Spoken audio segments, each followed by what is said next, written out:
이제 어디를 보셨냐면 307페이지, 기본서는 307페이지고요. 노트는 44페이지에 그 3번입니다. 수용을 원인으로 한 소유권 이전 등기. 찾으셨나요? 네. 자, 일단 수용을 원인으로 한 소유권 이전 등기 이 부분도 시험에 출제 비중이 아주 높습니다. 뭐 매년 독립해서 한 문제는 출제가 되지는 않지만 아니면 지문으로라도 주로 많이 들어가요. 독립해서 한 문제로 나오기도 하고요. 주로 지문으로 많이 여러분들 시험에 거의 빠지지 않고 출제가 되는 부분입니다.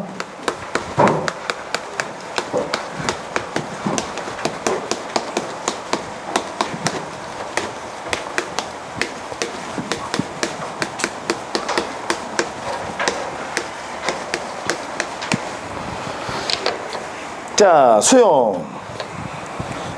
원시 취득이에요? 승계 취득이에요? 원시 취득입니다. 수용은 당연히 원시 취득. 자, 예를 들어 볼게요. 가령 X라는 부동산이 있는데 각구에 순위번호 1번 소유권 보존, 소유자 갑, 순위번호 2번 소유권 이전, 소유자 을. 그 다음 을구에 순위번호 1번 저당권 설정, 저당권자 병, 순위번호 2번 전세권 설정, 전세권자 정, 순위번호 3번 지역권 설정. 우리 지역권 설정 등기는요, 끝에 지역권자를 기재하지 않습니다. 지역권 설정 등기는 지역권자 기재하지 않습니다. 이제 곧 이유를 설명드릴게요. 설마 제가 뭐 병정 다음에 뭔지 몰라서 안 적었겠습니까? 네.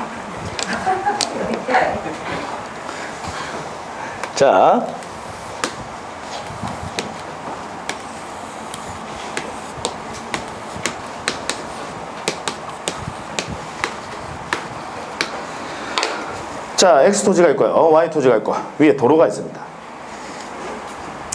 이 Y 토지는요, 가령 뭐 Y 토지 소유자를 B라고 하고 X 토지 소유자를 A라고 한다면 이 Y 토지는 도로, 즉 공로로 진출입하기 위하여 타인의 토지를 이용할 수밖에 없는 토지입니다.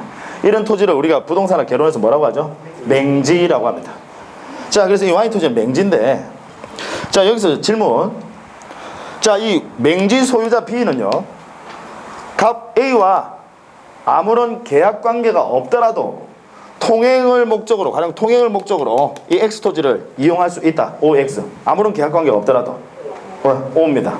그걸 뭐라고 해요? 주의토지 통행권이라고 합니다.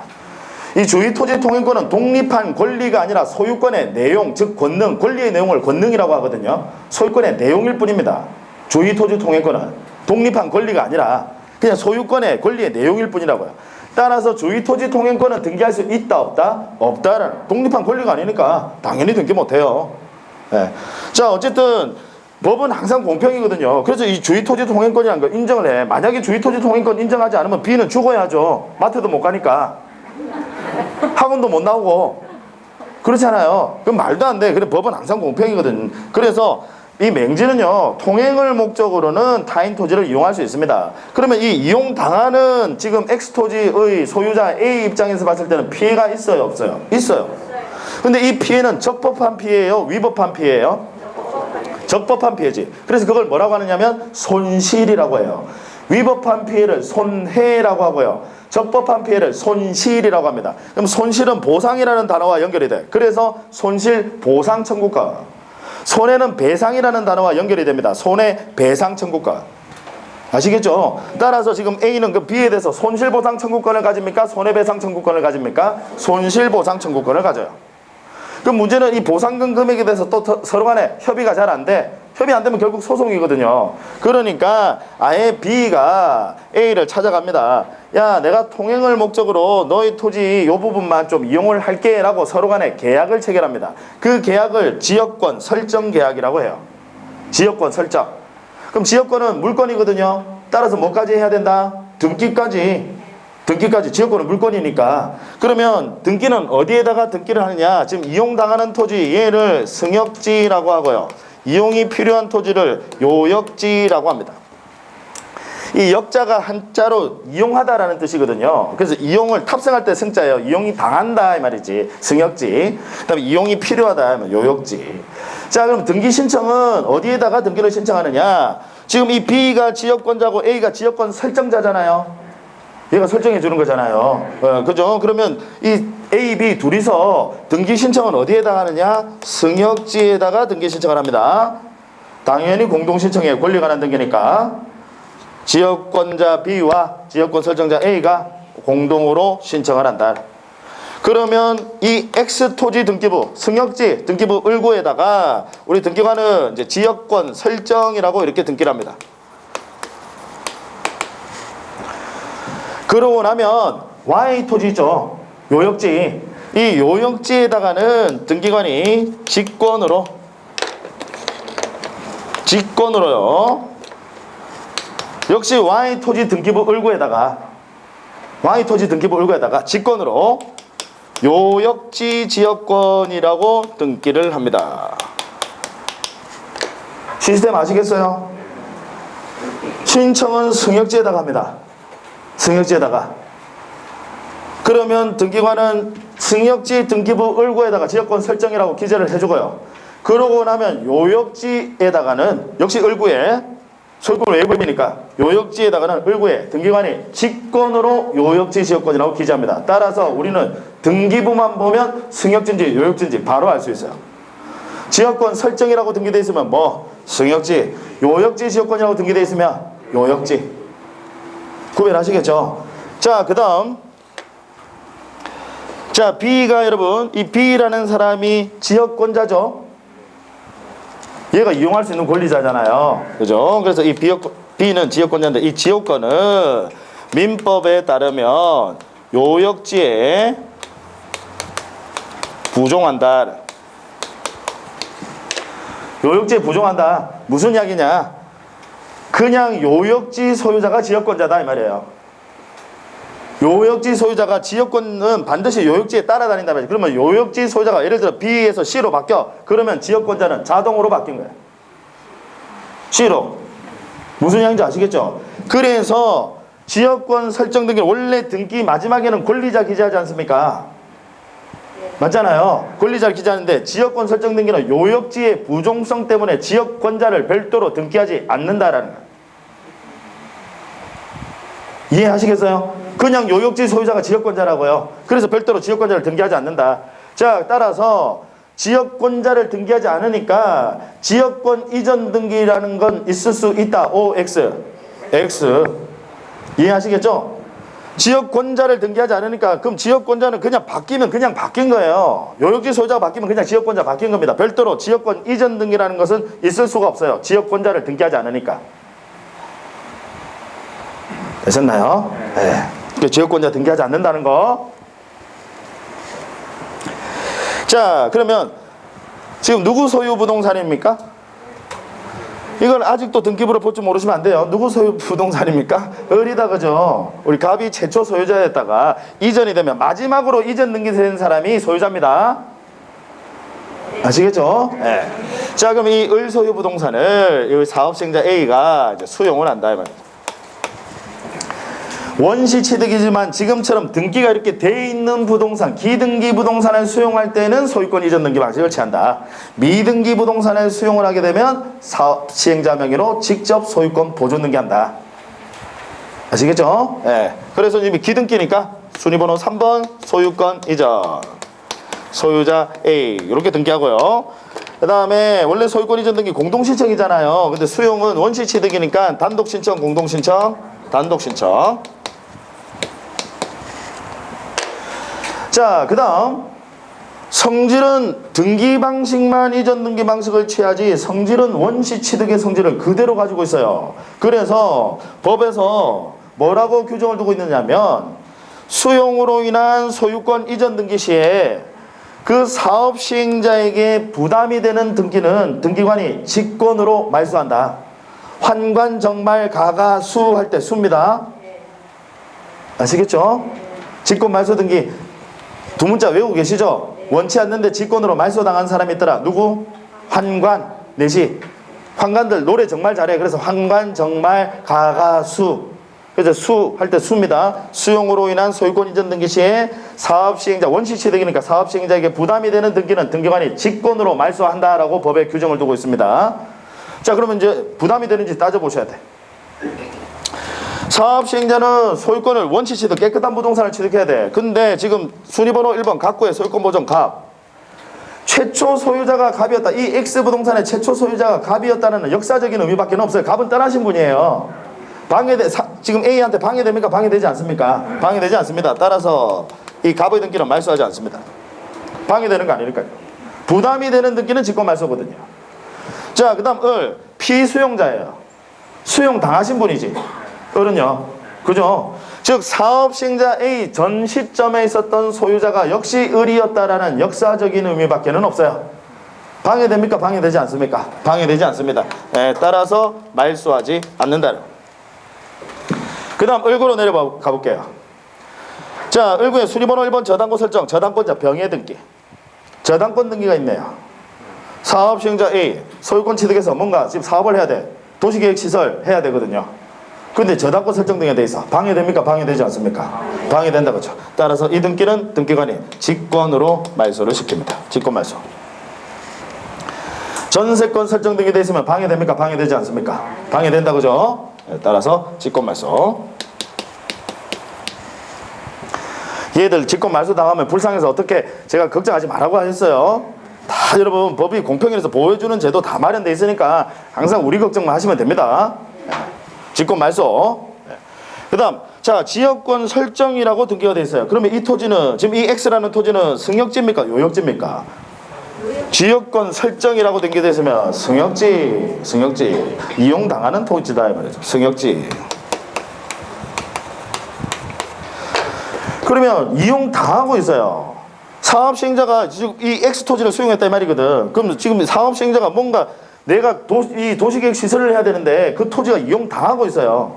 방해됩니까? 방해되지 않습니까? 이용당하고 있는데 여러분 여기다가 뭐 도로를 개설할 수도 있지만 도시계획 시설이라는 게 반드시 도로만 말하는 거 아니거든요.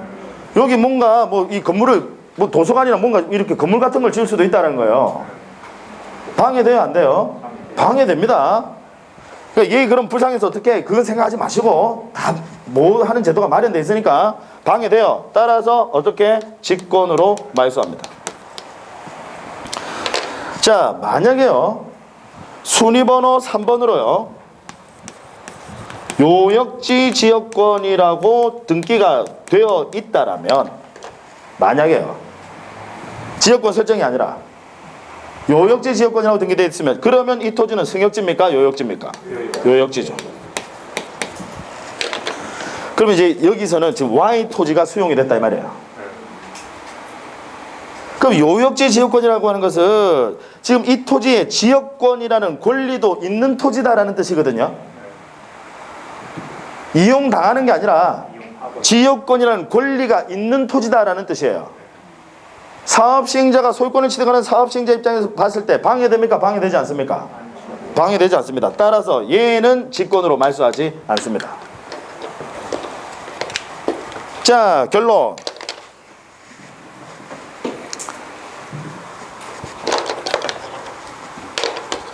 아주 중요합니다.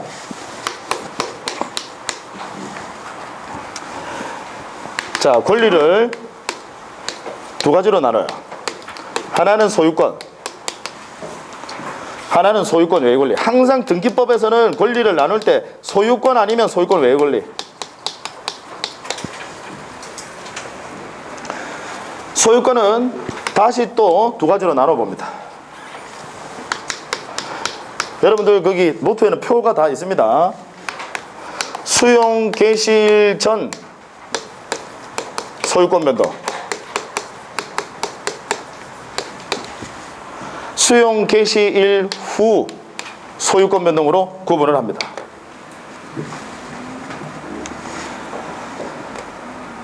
자, 왜 이렇게 두 가지로 구분을 하느냐? 여러분 수용은 법률에 규정해야 한 물권 변동이죠. 법률의 규정에 의한 물권 변동이에요. 민법 187조.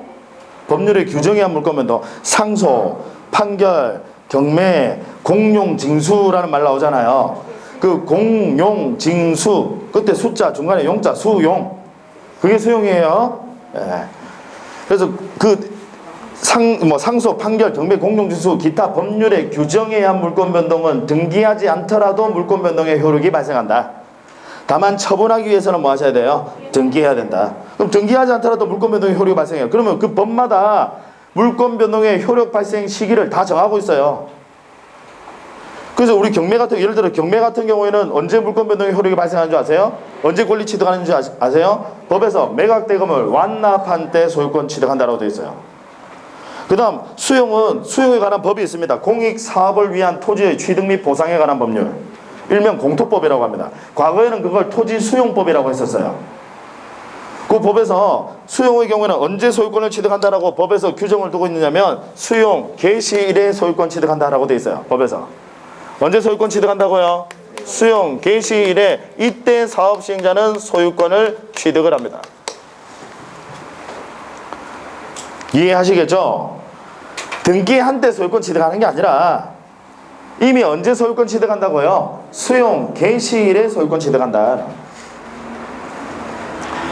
그래서 우리는 사업시행자는 수용 개시일에 소유권을 취득하니까 그 수용 개시일 전에 있었던 소유권 변동이냐 수용 개시일 후에 있는 소유권 변동이냐를 구별하는 거예요. 사업시행자가 취득하기 전 시점에 있었던 소유권 변동은 권리관계 역사일 뿐이거든요. 그렇잖아요. 따라서 얘는 등기관이 직권으로 말소하지 않습니다. 권리관계 역사일 뿐이니까. 사업시행자는 수용 개시일에 소유권 취득하는데 그 전에 있었던 소유권 변동은 권리관계 그냥 역사일 뿐이에요. 따라서 이건 직권 말소하지 않는다. 그러면 수용 개시일 후에 소유권 변동. 사업시행자가 이미 소유권을 취득하고 난 시점 이후에, 자, 이제 무슨 이야기냐면, 여러분 세상에는요 여러분들처럼 다 정직한 사람들만 있는 게 아닙니다. 무슨 이야기냐면요, 지금 A가 을에게 보상금 줬죠. 보상금 이제 수용 보상금 주잖아요. 을이 수용, 지금 을이 소유자거든. 비수용자. 보상금 줄 거 아니에요. 그 보상금 받아놓고 지금 A는 이미 수용 개시일에 소유권 취득하거든요. 수용 개시일에 소유권 취득하는데 얘는 보상금 받아놓고 다른 사람한테 또 팔아버리는 사람 있을까요? 없을까요? 있어요. 세상에는 다 여러분처럼 정직하신 분들만 계시면 법 없이도 되는데 그렇지 않다는 거야. 보상금 받아놓고 또 팔아버려. 지금 무슨 이야기인지 아시겠죠? 그러면 지금 등기는 사업시행자 A는 등기는 이제 나중에 하러 가거든, 일괄적으로. 왜냐면 여러분 수용하는 토지가 한두 필지 아니잖아요. 많은 필지를 수용을 하니까 이미 사업시행자는 언제 소유권 취득했다고요? 수용 개시일에 소유권을 취득을 했는데 등기는 나중에 하러 갈 거 아닙니까? 그 사이에 또 다른 사람한테 팔아버린다니까. 이해하셨어요? 예. 그러면 이미 사업시행자가 소용 개시일에 소유권을 취득하는데 그 이후에 있는 소유권 변동은 사업시행자에게 방해됩니까? 방해되지 않습니까? 방해된다고 하죠. 사업시행자가 이미 권리를 취득했는데. 따라서 그러니까 이제 보상금 받아놓고 다른 사람한테 팔아버린 경우 그때는 그 등기는 어떻게 할까요? 등기관은 직권으로 말소한다 이 말이죠. 자, 그 다음 얘가 중요해요. 얘가 더 중요해요. 소유권 외의 권리. 소유권 이외의 권리는요, 얘는 수용 개시일 전후 여부를 따지지 않습니다. 사업시행자가 소유권 취득하기 전후 따지잖아요. 왜? 소유권 외의 권리가 있으면 일단 소유자 입장에서 봤을 때는 뭐든가 간에 안 좋아. 지상권이 설정이 돼 있건 지역권이 설정이 돼 있건 전세권이 설정이 돼 있건 뭐든 설정이 돼 있으면 사업시행자는 안 좋아요. 그래서 얘는 원칙적으로 그냥 수용 개시일 전후 여부 따지지 않고 무조건 직권 말소합니다. 그런데 단 하나만 직권으로 말소하지 않습니다. 단 하나만요. 다른 건 전부 다 직권 말소인데 소유권 이외의 권리는 막 쳐다볼 필요도 없어. 그냥 직권 말소. 단 하나만 직권으로 말소하지 않습니다. 뭐만? 요역지 지역권 등기만. 얘는 직권으로 말소하지 않는다. 왜? 이건 사업시행자에게 방해가 되는 게 아니거든. 오히려 지역권이라는 권리가 있는 토지라는 뜻이니까. 됐습니까? 네. 자, 오늘의 이제 마지막 테마입니다.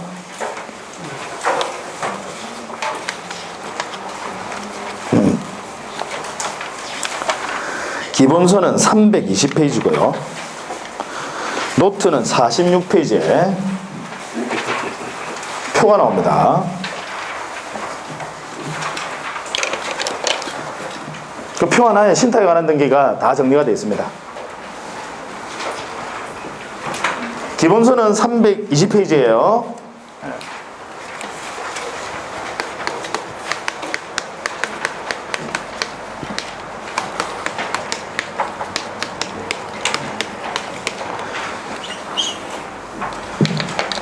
등기법도 여러분 그렇게 어렵지 않은 게요. 시험에 나오는 건 시험에 나오거든요. 그것만 맞춰도 합격하는데 아무런 지장 없다니까요. 오히려 점수 남아요. 늘 나오는 게 나옵니다. 신탁에 관한 등기 매년 독립해서 한 문제로 출제를 해요. 신탁에 관한 등기. 아주 특별한 경우 제외하고는요. 거의 시험에 빠지지 않고 독립해서 한 문제로 출제를 합니다. 신탁에 관한 등기는요. 최소한 만약에 독립해서 한 문제가 안 나오는 경우 거의 없는데요. 지문으로라도 들어가요. 그럼 이 신탁에 관한 등기가 왜 중요하냐? 여러분 나중에 자격증 취득하고 실무 나가보세요. 아마 신탁이 현재는 엄청나게 활성화되어 있습니다. 제도의 장점과 편리한 점이 아주 많거든요. 아주 활성화되어 있어요. 자, 거기다가 이제 제도가 이렇게 활성화되어 있다 보니까 우리 법에서 신탁에 관한 이 등기에 관한 등기법의 법 규정이요. 무지 많습니다. 우리 등기법 법 규정이 그렇게 많은 숫자는 아니거든요. 근데 그 중에서 신탁에 관한 등기의 이 비중이요. 상당히 큽니다. 아주 활성화되어 있다 보니까 그 법의 규정이 많으니까 출제자 입장에서 봤을 때는 항상 법의 규정에 의해서 출제를 하거든요. 법의 규정이 많다 보니까 시험에 빠뜨릴 수가 없는 거예요. 근데 이 신탁이 여러분들이 개념이 좀 어려워요. 여러분들이 이해를 잘 하시지 못해 시험에 뻔히 출제되는 거 알면서도 틀려. 잘 몰라서. 개념이 정리가 안 되면. 정리만 하시면 간단해요. 신탁은. 시험에 틀리지 않습니다. 오히려 엄청 빨리 풀어요. 자, 이제 같이 한번 들어보시죠. 먼저 신탁행위 이제 맡긴다면. 자, 갑이라는 사람이요. X라는 부동산의 소유자입니다. 얘가 이걸 말 그대로 을에게 믿고 맡겨요. 신탁. 을에게 믿고 맡깁니다. 무슨 권리를 맡기느냐? 소유권을요. 소유권을 믿고 맡겨요. 우리가 맡기는 사람을 뭐라고 하느냐면 위탁자라고 합니다. 이걸 맡는 사람을 수탁자라고 하는데, 일단 뭐를 먼저 아셔야 되느냐면 민법에서 명의신탁이죠. 명의신탁과 지금 우리 신탁법, 이 부동산 등기법에서도 규정이 나오지만 신탁법이라는 특별법이 따로 있습니다. 이 신탁법에서의 신탁 같을까요? 다를까요? 명의신탁과 신탁은 같아요? 달라요? 완전히 달라요. 완전히 달라요. 공통점은 뭐는 공통점이냐면 맡긴다라는 점은 공통점이야. 근데 명의신탁은 뭐냐면 말 그대로 명의만 넘겨두는 거예요. 잘 생각해 보자고요. 명의만 넘겨둡니다. 그럼 제가 왜 명의만 넘겨둘까요? 왜 이런 짓을 할까요? 탈세. 또요? 강제집행 면탈. 내한테 내 명의로 돼 있으면 강제집행 들어올 것 같으니까 그래서 명의만 넘겨두는 거예요. 목적 자체가 명의신탁은 목적 자체가 불법입니다. 그래서 우리나라 부동산 실권리자 등기에 관한 법률 일명 부동산 실명법에서는 명의신탁 약정은 무효로 한다라고 되어 있는 거예요. 무슨 양인지 아시겠죠? 그리고 그 명의신탁의 경우에는 용어도 달라요. 맡기는 사람을 뭐라고 하냐면 명의신탁자라고 합니다. 위탁자라는 표현 안 써요. 맡기는 사람은 뭐라고 한다고? 명의신탁자. 맡는 사람을 명의수탁자. 그럼 둘 사이에서는 제가 명의만 넘겨뒀어요. 그럼 둘 사이 대내적인 관계에서는 소유자가 누구예요? 명의신탁자예요? 명의수탁자예요? 대내적인가? 우리 둘 사이에서는 내가 명의만 넘겨뒀거든. 다른 짓 하지 말고 명의만 넘겨뒀어요. 그럼 누가 소유자예요? 명의신탁자가 소유자야. 대내적인 관계에서는. 근데 등기는 이분 앞으로 넘어가 있거든. 대외적인 관계에서는 누가 소유자예요? 명의수탁자가 소유자야. 지금 이해하시겠어요? 근데 이 신탁법은 신탁이라는 목적 자체가 합법이에요. 예를 들어서 재개발 사업을 해요. 재개발 사업을. 부동산 소유자 한두 명 아니죠. 그래서 뭐 만들도록 해요? 조합. 재개발 조합 만들도록 합니다. 재개발 조합은, 자, 질문. 재개발 조합은 법인이다? 아니면 비법인 사단이다? 아니면 조합이다? 그 중에 뭐예요? 여러분들 모르는 게 당연해요. 네, 당연한데. 네. 재개발 조합은 우리, 예전에는요, 시간이 자꾸 길어지는데, 예를 들면. 항상 명칭으로 구별하는 거 아닙니다. 실질 가지고 구별하는 거예요. 예전에는 여러분 재개발과 재건축이 법이 따로따로 되어 있었어요. 재개발법, 재건축법 따로따로 있었습니다. 그래서 그 당시에 지금부터 벌써 10년도 더 전인 것 같은데 그 당시에는요.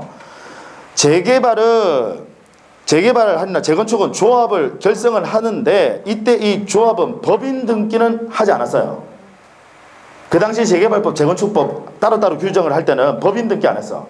그래서 우리나라 대법원 판례가 법인 등기는 안 했지만 실질은 법인의 실질을 갖추고 있다는 거야. 즉 대표자 있어. 그 조합에 대표자 있고 그 다음 조합에 규약, 정관이 있어요. 그리고 주사무소까지 있어. 법인의 실질은 다 갖추고 있어. 그래서 이걸 판례가 비법인 사단으로 봤어요. 예전엔 재개발조합, 재건축조합을. 그런데 이 재개발법과 재건축법이 도시의 재생이라는 측면에서는 공통점이 있어서 얘를 합병합니다. 법이 하나로 합쳐요. 그래서 나온 법이 도시 및 주거환경정비법이에요. 무슨 얘기인지 아시겠죠? 그럼 이게 도정법으로 바뀌면서 지금 현재는 재개발조합과 재건축조합은 법인 등기까지 하도록 되어 있습니다. 따라서 이제는 뭐예요? 법인입니다. 아시겠죠? 제가 이제 이 말씀을 드리는 이유는 혹시나 오래전에 출제됐던 민법 문제를 푸시는 분들은 예전에는 비법인 사단으로 판례가 봤거든. 도정법 나오기 전에는 무슨 이야기인지 아시겠죠? 그런데 이제는 뭐라고요? 법인입니다. 그러면 이제 법인을 만들도록, 법에서 법인 만들도록 돼 있어요. 만들도록 돼 있고, 그러면 거기 있는 토지 소유자들, 이분들 다 모여가지고 회의 진행 안 돼. 그러니까 아예 권리를 믿고 맡겨버리는 거야. 그게 뭐예요? 신탁. 목적 자체가 합법이에요, 불법? 재개발 사업이나 재건축 사업이 불법입니까? 아니다, 합법이다, 그죠? 그래서 당연히 합법이니까 권리를 맡기게 되면 이때는 이제 이거 알아두셔야 돼요. 권리를 맡기게 되면 수탁자에게 완전히 대외적으로 완전히 권리는 귀속이 됩니다. 소유권은 완전히 넘어간단 말이에요. 이 점이 명의신탁과 또 달라요. 용어도 다르지만 그 목적도 다르고 용어도 다르고요. 법률 효과도 달라요. 권리는 완전히 수탁자에게 귀속이 된다는 거. 그리고 사업의 목적이 달성이 되면 다시 그때 돌려줍니다. 완전히 권리가 넘어갔다가. 아까 명의신탁에서는 둘 사이에는 누가 소유자라고 했어요? 명의신탁자가. 둘 사이에서는. 다만 대외적인 관계에서는 등기는 넘어가 있으니까 명의수탁자가 소유자라고 했잖아요. 근데 우리 신탁에서는 완전히 권리는 귀속이 된다는 거. 수탁자에게. 자, 따라서 질문. 시험에 이제 나온단 말이에요. 위탁자의 채권자, 이렇게 시험에 출제합니다. 신탁된 부동산에 대하여 이제 전제를 깔아줘요. 신탁된 부동산에 대해서, 즉 수탁자에게 이제 완전히 권리 넘어갔다 이 말이지. 신탁된 부동산이니까 수탁자의 권리 완전히 넘어갔죠. 신탁된 부동산에 대하여 위탁자의 채권자가 가압류 등기를 할 수 있다. 이렇게 시험에 나와요. OX. X 틀린 거 아시겠죠? 네. 이제 권리는 완전히 귀속이 돼버리니까 위탁자의 채권자는 이제 가압류 못한다. 가압류 가처분 못한다 이 말이죠. 이제 권리는 완전히 수탁자 소유니까. 아시겠죠? 신탁은 완전히 넘어갑니다. 자, 그러면 이제 목적이 달성되면 일반적으로는 위탁자에게 돌려줘요. 그런데 왜 민법에서 또 제3자를 위한 계약 아시죠? 수익자 지정할 수도 있습니다. 그러면 그때는 누구한테 돌려주는 거예요? 수익자에게 돌려줍니다. 이게 신탁제도예요. 자, 그러면 신탁은요, 등기는 두 건입니다. 한 건의 등기가 아니라요, 두 건입니다. 하나는 신탁 등기고 또 하나는 권리가 넘어가요. 소유권 이전 등기입니다. 하나는 신탁에 관한 등기고요. 또 하나는 권리에 관한 등기입니다. 등기는 두 건입니다. 이게 한 건 아니에요. 그래서 등기 신청 수수료도 각각 따로 받아요. 등기 한 건 아니에요. 네. 그래서 하나는 신탁에 관한 등기, 하나는 이제 권리에 관한 등기. 소유권 이전이라는 권리 자체를 아예 믿고 맡겨버리니까.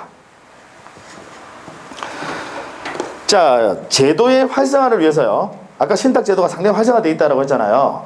제도의 활성화를 위해서 요 두 가지의 등기를요, 하나의 신청서로 한꺼번에 신청을 하도록 합니다. 그걸 뭐라고 하느냐면, 용어 알아두세요. 일괄 신청이라고 합니다. 하나의 신청서로 2건 이상의 등기를 한꺼번에 신청하는 걸 뭐라고 한다고요? 일괄 신청. 일괄 신청. 그래서 신청서를 따로 쓰는 게 아니라 신청서 하나에다가 소유권 이전 및 신탁해서 한꺼번에 신청합니다. 일괄 신청한다. 자, 그러면 일괄 신청. 시험에 이렇게 나와요. 자, 들어보세요. 이 신탁에 관한 등기와 권리에 관한 등기는 일괄 신청한다 하면 정확한 지문이다. 그죠? 옳은 지문이에요. 네. 그럼 신탁에 관한 등기와 권리에 관한 등기는 동시에 신청한다라고 하면 OX. O입니다. 이렇게 시험에 나와요. 어떤 포함 관계가 있느냐면, 이게 동시고요, 이게 일괄입니다. 어떤 포함 관계인 줄 아시겠죠? 동시는 일괄을 포함하는 더 넓은 개념입니다. 그러니까 동시 신청 중에서 특히 하나의 신청서로 한꺼번에 신청하는 것을 일괄 신청이라고 합니다. 무슨 이야기인지 아시겠죠? 동시에 신청을 하는데 특히 하나의 신청서로 신청하는 것을 일괄 신청이라고 한다고요. 이런 포함 관계가 있습니다. 그러면 이제 우리가 국어가 잘 안 돼서요. 자, 물어볼게요. 제가 지금 여기 계신 이분은 여자분이다. OX. 아니, 지금 여자분이세요? 이분 여자분이십니다. 일단 여기 계신 이분은 여자분이다. OX. O다. 그죠? 그러면 여기 계신 이분은 사람이다. 이러면 O예요. 무슨 이야기인지 아시겠죠? 그러니까 시험에 일괄 신청한다라고 나오기도 하고요, 동시에 신청한다라고 나오기도 합니다. 둘 다 옳은 지문이에요. 아시겠죠? 네. 자, 그 다음, 특히 이 신탁에 관한 등기는요, 제도의 활성화를 위해서 얘는 수탁자가 법에서 단독으로 신청하도록 역시 특례 규정을 두고 있습니다. 제도의 활성화를 위해서. 그냥 수탁자 맞는 사람 네가 가서 단독 신청해. 자, 그러면 한번 생각해 보죠. 여러분이 수탁자다. 신탁 등기 하고 싶어요? 하기 싫어요? 지금 법에서는 수탁자가 단독 신청하도록 그냥 아예 맡깁니다. 일임을 한다 이 말이죠. 근데 신탁 등기 하고 싶을까요? 하기 싫을까요? 하기 싫지. 왜? 신탁 등기가 돼 있으면 나중에 목적이 달성되면, 권리에 관한 등기만 하면 좋고 신탁 등기가 돼 있으면 목적 달성되면 돌려줘야 되잖아요. 무슨 이야기인지 아시겠죠? 그러니까 신탁 등기 하기 싫을 수 있다 이 말이지.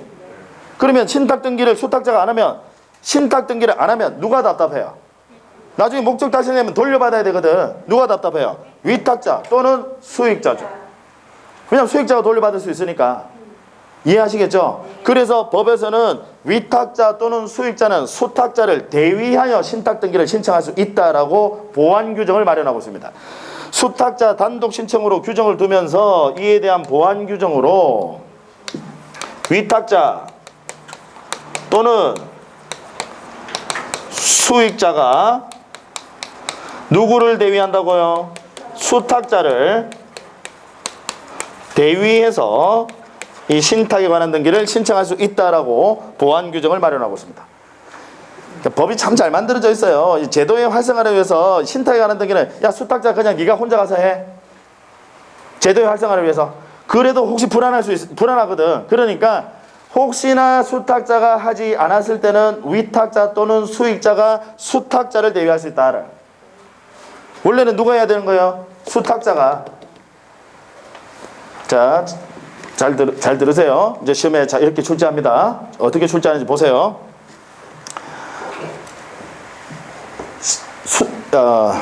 수익자가 신탁에 관한 등기를 하지 아니하였을 때는 위탁자 또는 수탁자는 수익자를 대위하여 신탁에 관한 등기를 신청할 수 있다. OX.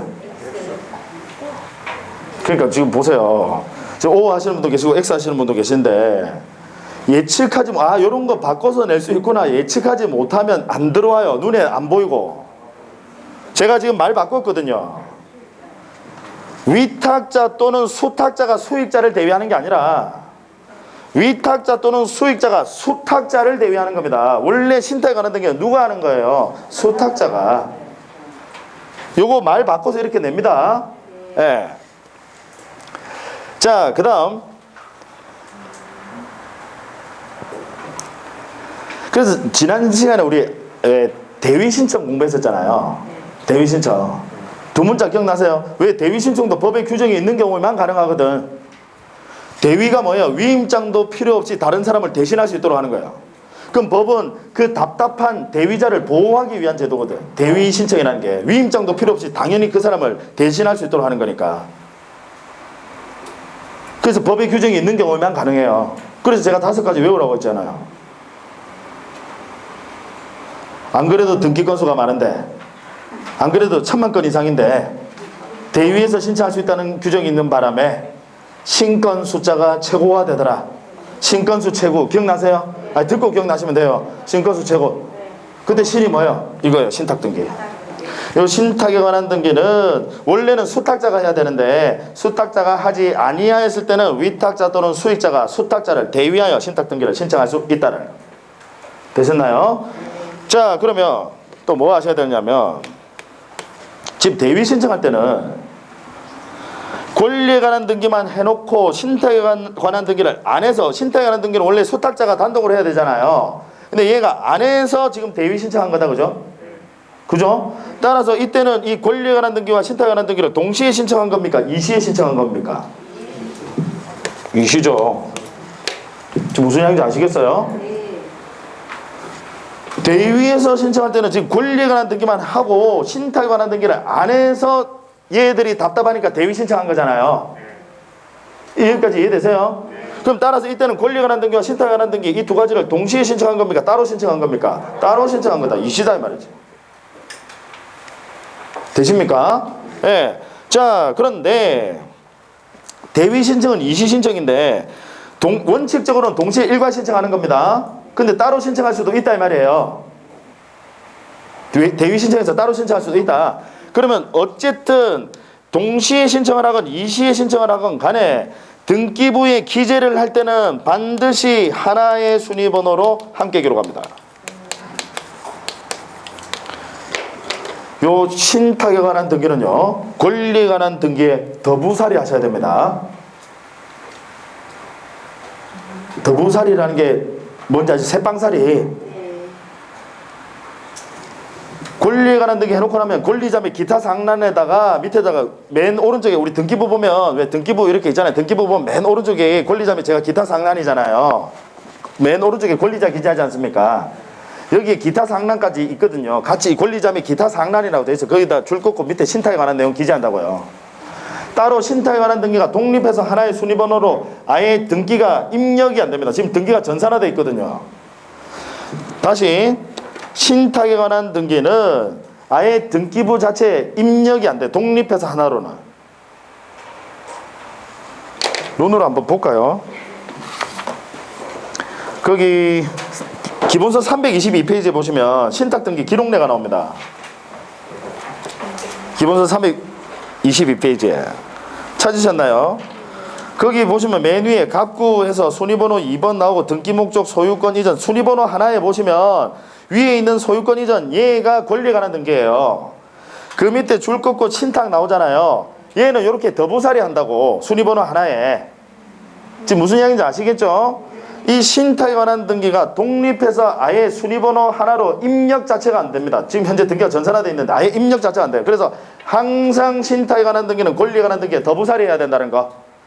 그래서 기계적으로 여러분들 신탁이 시험에 나오면 순위번호를 달리하여 기록한다라는 표현이 나오면 그냥 X예요. 항상 하나의 순위번호로 함께 기록합니다. 설령 대위에서 이시에 신청한다 하더라도 줄 긋고 밑에다가 등기부 순위번호 하나에 그냥 밑에다가 기태 상란에 기재할 뿐이에요. 독립해서 하나로 순위번호 자체가 입력이 안 됩니다. 신탁에 관한 등기는요. 아시겠죠? 네.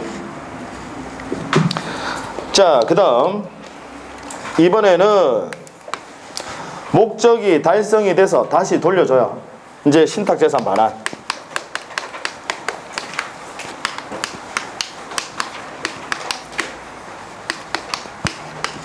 목적 달성돼서 돌려준다 이 말이지. 일반적으로는 이제 뭐 위탁자에게 돌려주지만 수익자를 지정할 수도 있다, 그죠? 그러면 누구에게 돌려줘요? 수익자에게. 자, 그러면 생각해 보자고요. 목적이 달성돼서 이제 돌려줍니다. 돌려줄 때도 아까 신탁행위 맡길 때 완전히 소유권이 귀속이 돼 버리거든요. 그러면 목적이 달성이 돼서 돌려줄 때도 역시 또 소유권 이전이에요. 왜냐면 얘한테 소유권이 완전히 귀속이 된 거니까. 다시 돌려줄 때 재산을 반환할 때도 역시 소유권 이전입니다. 그러면 재산 반환할 때도 역시 소유권 이전. 그럼 이미 돼 있는 신탁 등기 돌려줄 때, 신탁 재산 반환 돌려줄 때는 역시 소유권 이전인데, 그러면 이미 돼 있는 신탁 등기는 이제 어떻게 하셔야 될까요? 말소. 그래서 돌려줄 때는 신탁 말소 플러스 소유권 이전. 신탁 행위 맡길 때는 신탁 플러스 소유권 이전. 돌려줄 때는 신탁 말소 플러스 소유권 이전. 아시겠습니까? 네. 얘가 신탁에 관한 등기고요. 얘가 권리에 관한 등기입니다. 고맙게도요, 모든 게 시스템은 똑같습니다. 두 개 일괄 신청. 아까 동시 신청. 신탁에 관한 등기는 얘는 수탁자 단독 신청. 전부 다 시스템은 똑같습니다. 그러니까 얘 하나만 잘 정리해 주시면 돼요. 이거 등기부에 기재할 때도 하나의 순위번호로 함께 기재한다. 전부 다 똑같습니다. 그러니까 여러분들은 요 하나, 얘 신탁행위 요 시스템만 잘 기억해 두시면 나머지는, 그러니까 신탁행위 즉 맡길 때는 신탁 플러스 소유권이죠. 아, 돌려줄 때는 신탁 말소 플러스 소유권이죠. 이것만 아시면 돼.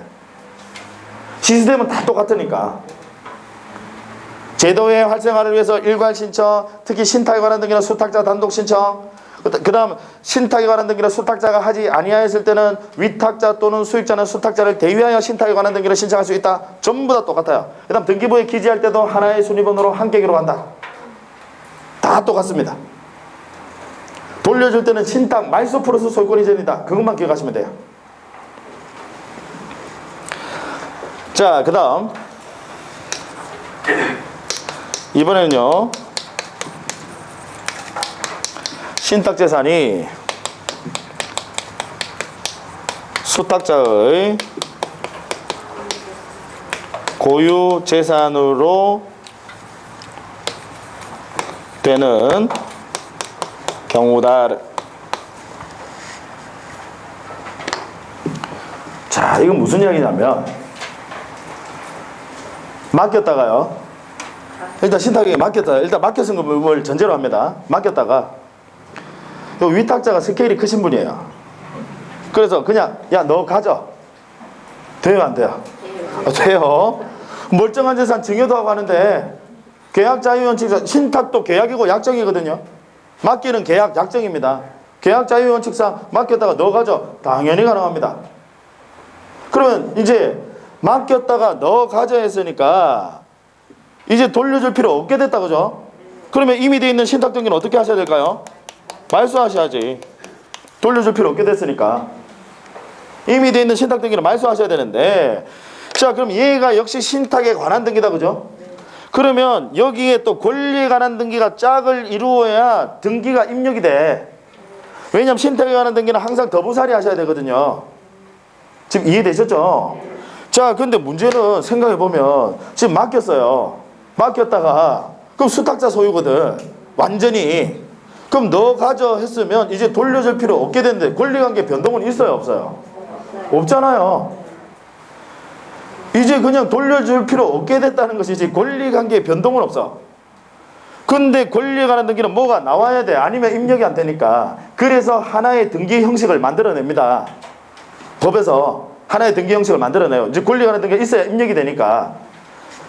그래서 등기부에 지금 제가 칠판에 적는 그대로 기재가 됩니다. 수탁자의 고유 재산으로 된 뜻의 등기라고 등기부에 그대로 기재가 됩니다. 나중에 요약서 나오면 제 요약서에는 여기에 대한 등기 기록내도 다 있어요. 저는 사실 이제 요약서가 말이 요약서지, 여러분들 실제로 노트 그게 요약서고요. 제 요약서는 참고서예요. 양은 작은데 시험에 이제 보면 뭐 어디 구석에도 별별 곳에 다 나오잖아요. 그래서 그런 것들 다 이렇게 그냥 정리가 됐으면. 근데 이제 그러니까 사실 요약서 이제 나오면 기본서는 보실 필요 없어요. 기본서는 이제 아예 뭐 무겁기도 하고 들고 다니실 필요 없어요. 그 안에 다 있어요. 기본서에 없는 내용까지 있어요.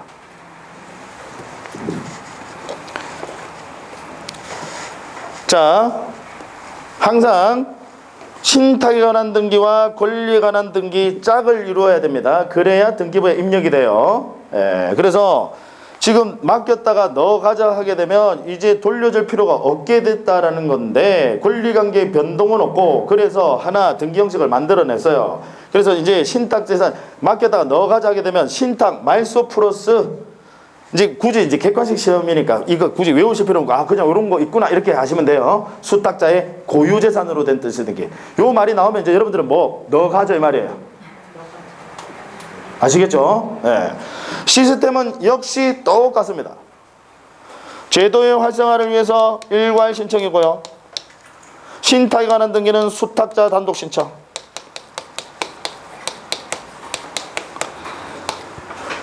그럼 역시 수탁자가 신탁에 관한 등기를 하지 아니하였을 때는 위탁자 또는 수익자는 수탁자를 대위하여 신탁에 관한 등기를 신청할 수 있다. 그 다음 등기부에 기재를 할 때는 순위번호를 달리하여 기록할까요? 하나의 순위번호로 함께 기록할까요? 하나의 순위번호로 함께 기록한다. 하나의 순위번호.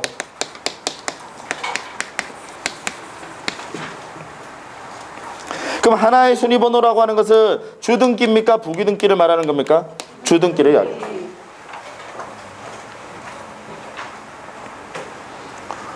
자, 그 다음 이제 그 시스템은 요 정도만 보시면 돼요. 그 다음 이제 뭐를 보셔야 되냐면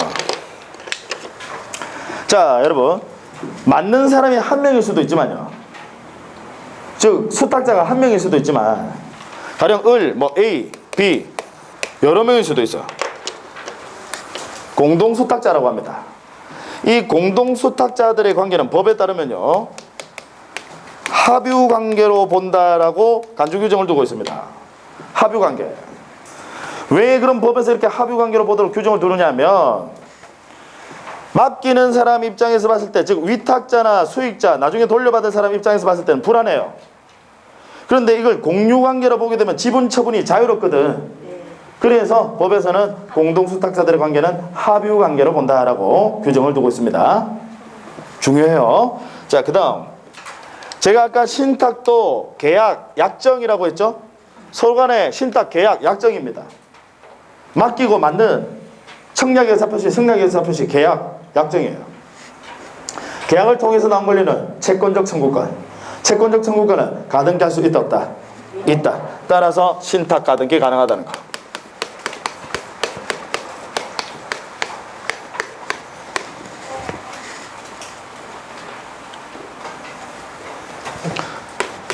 신탁도 계약, 약정이니까 계약을 통해서 나온 권리는 채권적 청구권. 채권적 청구권은 가등기 할 수 있다. 그래서 신탁 가등기 가능하다는. 그 다음 신탁을 하게 되면요, 역시 지난 시간에 우리 공부했었는데 영구보존문서에서 등기부의 일부로 보고 영구보존하는 문서 4가지 제가 외우시라고 했어요. 도신공매, 도면, 신탁, 원부, 공동담보목록, 매매목록 4가지 외워주셔야 돼요. 이제 앞으로 많이 수없이 듣게 될 겁니다. 도신공매, 도면, 신탁원부, 공동담보목록, 매매목록. 자, 그러면 신탁원부, 반드시 신탁을 하게 되면 신탁원부라는 걸 작성을 하는데 이제 이걸 시험에서 물어봐요. 뭘 물어보냐면 만약에요 이 갑이라는 사람이 X라는 부동산 하나만 신탁을 할 수도 있지만 가령 뭐 X, 뭐 Y, Z 3개의 부동산을 신탁할 수도 있잖아요. 그렇잖아요. 맡기는 신탁 행위는 하나인데 신탁하는 부동산은 3개야. 그러면 신탁원부는 3개를 만들어야 될까요? 아니면 하나, 신탁 행위가 하나니까 하나만 작성하면 될까요? 3개입니다. 3개. 3개. 즉 신탁원부는 부동산마다 개별 작성합니다. 왜? 제가 아까 그랬죠. 도신공매 요 4가지는 등기부의 일부로 본다고요. 그 부동산의 등기부의 일부로 본다고. 그러면 1부동산 1등기 기록주의 기억나십니까? 부동산이 하나면 반드시 등기부도 하나여야 된다. 따라서 신탁하는 부동산이 3개이면 그 부동산마다 신탁원부를 작성하셔야 돼. 그러면 그 신탁 원본은 각 부동산의 등기부의 일부로 보거든요. 이해하시겠어요? 네. 부동산마다 1부동산 1등기 기록주의 때문에 그 예를 들어 X부동산, Y부동산, Z부동산 3개의 부동산을 신탁하게 되면 그 신탁 원본은 X부동산의 신탁 원본, Y부동산의 신탁 원본 다 만들어서 그 애가 등기부의 일부로 본다니까요. 그래서 함께 연구보죠. 이해되셨죠? 네. 자, 그 다음 신탁은요, 아까 계약이라고 했습니다. 약정. 근데 계약인데 유상계약이에요? 무상계약이에요? 무상계약입니다. 즉 맡기면서 반대급부 받는 거 아니에요. 그죠? 무상입니다. 무상계약. 자, 따라서 무상계약이니까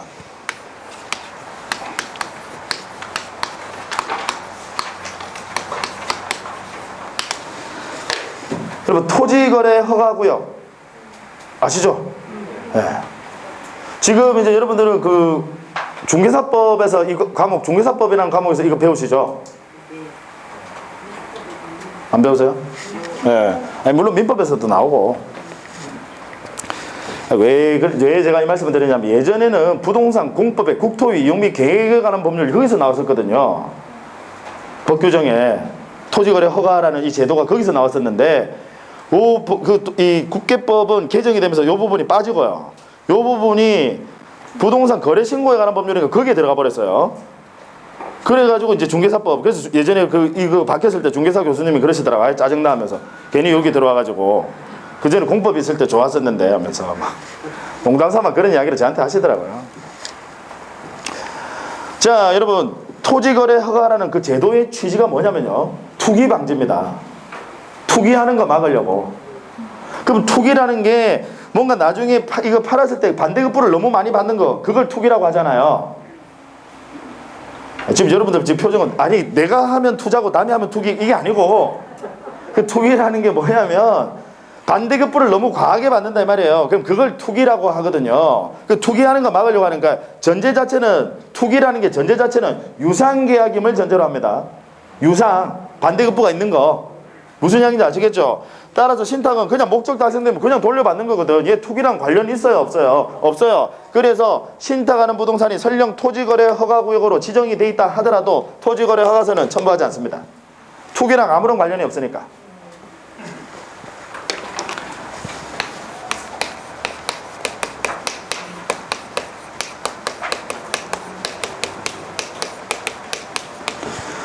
자, 농지취득 자격증명. 이건 제도의 취지가 뭐냐면 아까 제가 경자유전의 원칙 이야기했잖아요. 그래서 법에서는 농사를 짓는 사람이 농지를 소유하도록 하기 위해서 농업을 경영할 의사가 있는지 그걸 확인하기 위해서 농지취득 자격증명이라는 제도를 만든 겁니다. 농사 지을 의사가 있는지 확인하기 위해서. 따라서 이건 유상계약이건 무상계약이건 불문입니다. 농지증은요. 예를 들어서 내가 이분한테 내가 농지를 가지고 있는데 이분한테 증여를 해요.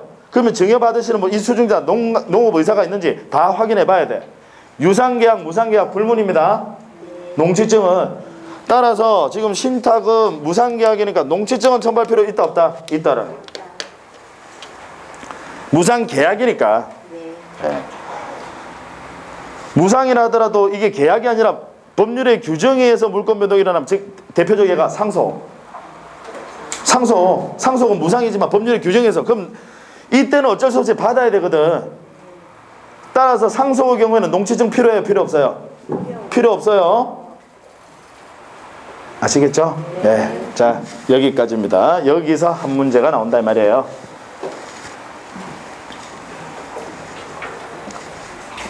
자, 오늘까지 해서 이제 심화과정 수업은 마치고 이제 앞으로는 이제 요약서 가지고 이제 수업을 진행을 할 거고요. 이제 요약 과정에 들어가시게 되면 그때는 이제 여러분들에게 단 OX 문제가 아니라 실제로 시험에 출제되는 문제를요 이제 좀 나눠 드릴 겁니다. 그래서 같이 문제도 이제 복습해서 풀어보고 수업 시간에 뭐 되도록이면 시간을 내서 풀 수 있는 문제들은 한번 또 풀어보는 시간도 갖도록 할 겁니다.